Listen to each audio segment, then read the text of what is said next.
தான் என்கோடிங் ஃபங்க்ஷனே தான். கோடுக்கு என்ன வந்தது அதே ஐடியா தான். பட் இங்கே பேர் ஆஃப் திங்கிங் வருது. என்ன பேர் ஆஃப் திங்கிங் வருது? தட் மீன்ஸ் இங்கே பார்த்தீங்கன்னா power p tends to encoding function. Encoding function already தெரியும்.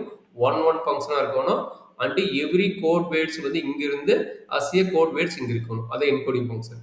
இஸ் கால்ட் ஏ குரூப் கூட இருந்ததுனால பாருங்க, இது வந்து குரூப் கூட இருக்குன்னா த ரேஞ்ச் ஆஃப் அப்படின்னா நீங்க எடுத்துக்கோங்க, ஒரு டொமைன் அண்ட் கோடொமைன் ட்ரா பண்ணிக்கோங்க. இது டொமைன் அண்டு இது வந்து கோடொமைன். அப்போ ரேஞ்ச் எங்கே இருக்க போகுது? இதை பற்றி பேசுகிறாங்க, சரிங்களா? அப்போ ரேஞ்ச் வந்து கண்டிப்பாக இங்கே இருக்க போகுது, இஎஃப்பி. இது எல்லாத்துக்கும் டிபெண்ட் ஆகுமா? இது வந்து இன்டூ மேப்பிங். ஆல்ரெடி என்கோடிங் என்னது ஒன்று தான். இன்டூவா அன்டூவானா into mapping, not for onto. அப்போ அதனால தான் அவர் ரேஞ்சுட்டான், சரிங்களா? ரேஞ்சுட்டான்னா கோடொமைன் சொல்லியிருப்போம். இது வந்து கோடொமைன், இது வந்து டொமைன். அப்போ கோடொமைன் என்ன சொல்கிறாங்க? இஸ் அ சப் குரூப்புங்கிறாங்க. ஆல்ரெடி குரூப்பும் தெரியும். அந்த ஈங்கிறது ரேஞ்ச் என்னவா இருக்கணும்? சப் குரூப்பாங்கிறாங்க. அப்புறம் உங்களுக்கு ஒன்று தெரியுது, EFPM is subset of PN. அந்த இஎஃப்பிஎம்மோட வந்து என்ன சொல்றாங்க? சப் குரூப் கண்டிஷன் சாட்டிஸ்ஃபை ஆகணும். ஃபர்ஸ்ட் ஒன் வந்து சப் குரூப்பாக இருக்கணுங்கிறாங்க.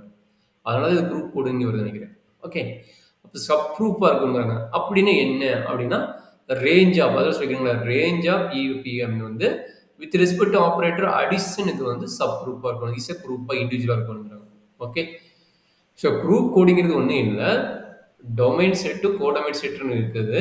இங்கே வர கோட் வேர்டுக்கு எல்லாம் இங்கே ஒரு ரேஞ்சு கிடைக்கும். அந்த ரேஞ்சு என்னவா இருக்கணும்? குரூப்புங்கிற கண்டிஷன் சாட்டிஸ்ஃபை ஆகணும். குரூப்புங்கிற கண்டிஷன் சாட்டிஸ்ஃபை. இந்த ரேஞ்ச் ஆல்சோ இஸ் ஏ குரூப்பாக இருந்ததுன்னா is called a group code. So otherwise is not a group code. So already நான் சொன்னதான், அந்த ரேஞ்ச் ஆஃப் பிங்கிறது என்ன இருக்கும்? சப்செட் ஆஃப் பிஎன்ல இருக்கும். அண்ட் அதே தான் எதனால ஆகுதுன்னா இந்த ரீசன் சொல்லிக்கிறாங்க, சரிங்களா? அப்போ என்ன சொல்றாங்க? அடிஷன் இல்லை. அப்போ அடிஷன் போது என்னது? உங்களுக்கு லென்த் வரும். அந்த லென்த் பற்றி சொல்லிக்கிறேன். Range of is called a sub group. Therefore encoding E power n m is less than n is a group code. Minimum distance of E is minimum weightage of non zero code word.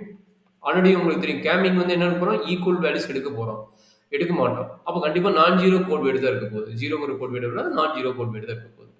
So அதனால தான் இது வந்து நம்ம definition கொஞ்சம் கேர்ஃபுல்லாக பார்த்துங்க. Image element ஓட range வந்து நம்மளுக்கு என்ன கண்டிஷன் சாட்டிஸ்ஃபை இருக்கணும்?